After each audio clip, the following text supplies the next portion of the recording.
ઉત્તરાયણ એટલે પતંગ ઉડાવવાની સાથે ઊંધિયું અને તલ ચીકી અને દાન પુણ્ય કરવાનો ઉત્સવ। આજે બાપુનગરમાં શ્રી શારદા સેવા સંઘ દ્વારા અનિલભાઈ અને રસિકભાઈ દ્વારા ઊંધિયાનું વિતરણ કરવામાં આવ્યું। આ કાર્યક્રમમાં કોંગ્રેસ નેતા હિંમતસિંહ પટેલ હાજર રહ્યા। શારદા સેવા સંઘ થકી દર વર્ષે જરૂરિયાત લોકોને ઊંધિયું અને સાથે સાથે દર શનિવારે ગરીબ અને અનાથ બાળકોને ભોજન આપવામાં આવે છે તેમ શારદા સેવા સંઘના રસિકભાઈએ જણાવ્યું। આવા સેવાકીય કામ તે અમે આ કરતા રહીએ છીએ તેવું જણાવ્યું હતું।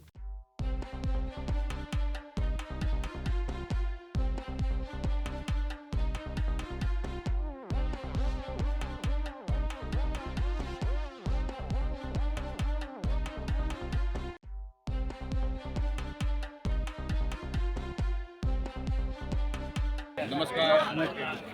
उत्तरायणના પાવન તહેવાર નિમિત્તે અમારી સંસ્થા દ્વારા હર વર્ષે તમામ આજુબાજુના રહીશો માટે વિનામૂલ્યે ઊંધિયાનું વિતરણ કરવામાં આવે છે અમારી સંસ્થા દ્વારા। તેમજ દર શનિવારે જરૂરિયાતમંદોને ભોજન પણ અમે આપવામાં આવે છે દાતાઓ દ્વારા। અમે તમામ દાતાશ્રીઓનો તેમજ અમારા હાઉસિંગ બોર્ડના તમામ રહીશોનો ખૂબ ખૂબ આભાર માની છે અમારી સંસ્થા। આભાર। કેટલા વર્ષથી આ કામ કરો?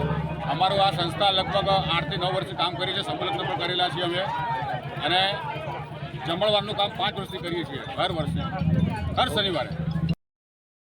દિનેશ સોલંકી, દિવ્યાંગ ન્યૂઝ, અમદાવાદ।